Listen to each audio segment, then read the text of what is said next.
Murakaza neza kuri channel yacu. Niba ari ubwa mbere ugeze hano, ntukibagirwe gukanda kuri subscribe no gukanda ku kamenyetso k'inzogera kugira ngo ujye ubona ibiganiro byacu bishya.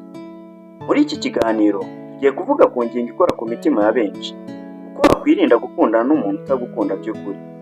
Hari abantu benshi binjira mu rukundo bafite ibyiringiro byinshi, ariko nyuma y'igihe gito bagasanga bari bo bari gukunda bonyine. Bashora igihe cyabo, amarangamutima yabo, amafaranga yabo ndetse n'inzozi zabo ku muntu utigeze abaho urukundo nyakuri. Ese wabwirwa n'iki ko umuntu atagukunda? Wakora iki utazisanga waramaze imyaka myinshi umubano utagira ejo hazaza? Komeza unkurikire kugeza ku musozo kuko hari amasomo akomeye ushobora gukuramo. Ikintu cya mbere, menya ko urukundo rw'ukuri rugaragarira mu bikorwa atari mu magambo. Kimwe mu bintu bya mbere ugomba kumenya ni uko urukundo nyakuri rutaba mu magambo gusa. Hari abantu bafite impano yo kuvuga amagambo meza, bashobora kukubwira ko bagukunda kuruta abandi bose, ko ari wowe muntu w'inzozi zabo, ariko ibikorwa byabo bikavuga ibindi. Umuntu ugukunda by'ukuri aguha igihe, aguha agaciro, yita ku byiyumviro byawe, ashyira imbaraga mu kubaka umubano. Niba amagambo ari menshi ariko ibikorwa bikaba bike, ugomba gutangira kwibaza. Ntukemere kugwa mu mutego wo kwizera ibyo umuntu avuga gusa, reba ibyo akora. Ikintu cya kabiri, irinde gukunda cyane mu gihe mugitangira. Abantu benshi bakora ikosa ryo kwiha umuntu wese ubuzima bwabo bwose bakimara guhura.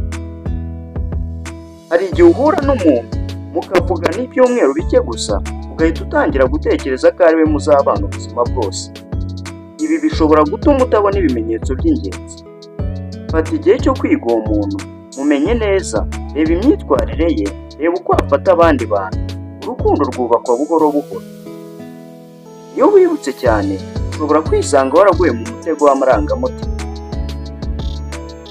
Ikintu cya gatatu, niba ari wowe uhora uhamagara cyangwa wohereza ubutumwa, hagarara utekereze. Urukundo ni ubufatanye. Niba ari wowe uhora uhamagara, wohereza ubutumwa, ushaka ibiganiro, ushaka guhura, ariko undi ntabikore, hari ikibazo. Umuntu ugukunda aragushaka, ntabwo uzahora umwirukaho igihe cyose. Hari igihe ugomba kugabanya guhatiriza ibintu, ukareba niba nawe ashaka kugushaka. Niba atashaka kugushaka, igisubizo kiba gisobanutse. Ikintu cya kane, ugomba kwiringira uko umuntu agufata mu bihe bigoye. Iyo ibintu byose bimeze neza, biroroshye kwerekana urukundo, ariko urukundo nyarwo rugaragara mu bihe bikomeye. Iyo urwaye, iyo ufite ikibazo, iyo wacitse intege, iyo ufite ibibazo by'amafaranga, ese uwo muntu aba ahari? Niba aza gusa mu bihe byose byoroshye, bishoboka ko urwo atari urukundo, ahubwo ari inyungu.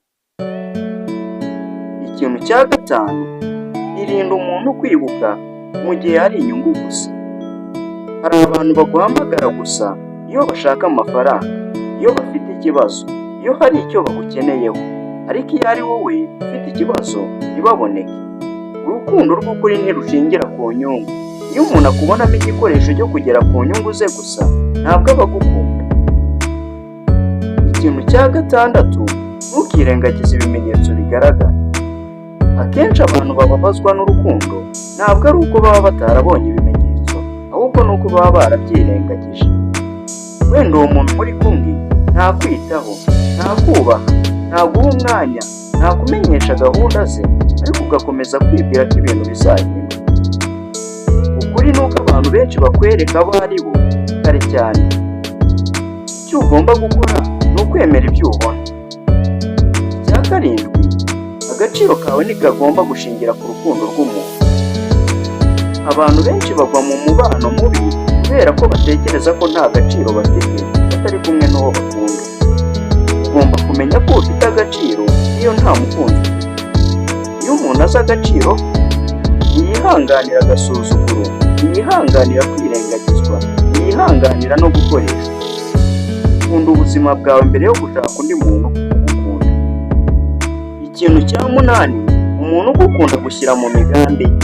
Iyo umuntu agukunda by'ukuri, aba akubona mu hazaza he, aganira nawe ku nzozi ze, akubwira imigambi ye, ashaka kukumenya cyane. Ariko niba amaze amezi cyangwa imyaka kandi nta gahunda ifatika afite kuri wowe, ugomba gutangira kubitekerezaho. Icya cyenda, ntukemere kuba amahitamo ya kabiri.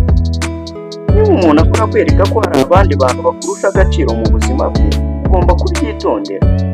Urukundo rwiza rutuma umuntu aguha umwanya n'icyubahiro. Ntukemere kuba umuntu bahora bibuka igihe abandi bananiwe. Ikintu cya cumi, iga kuva mu mubano utakubaka.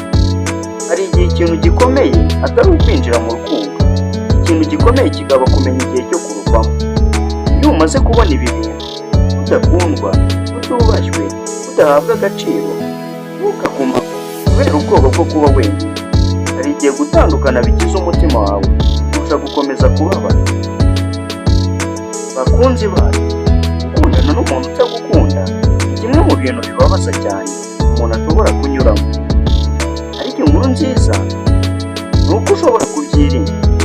Jya ureba ibikorwa aho kureba amagambo gusa. Jya wubaha agaciro kawe. Jya wemera ukuri igihe kugaragara aho gukomeza kwiringira impinduka zitabaho. Wibuke ko umuntu ugukunda by'ukuri ataguhatira gusaba urukundo buri munsi, aruguha ku bushake.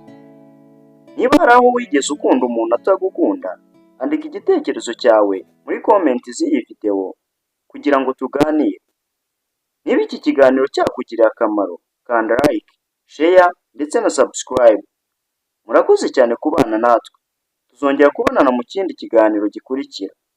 Murabeho, ukomeze gukunda ababakunda.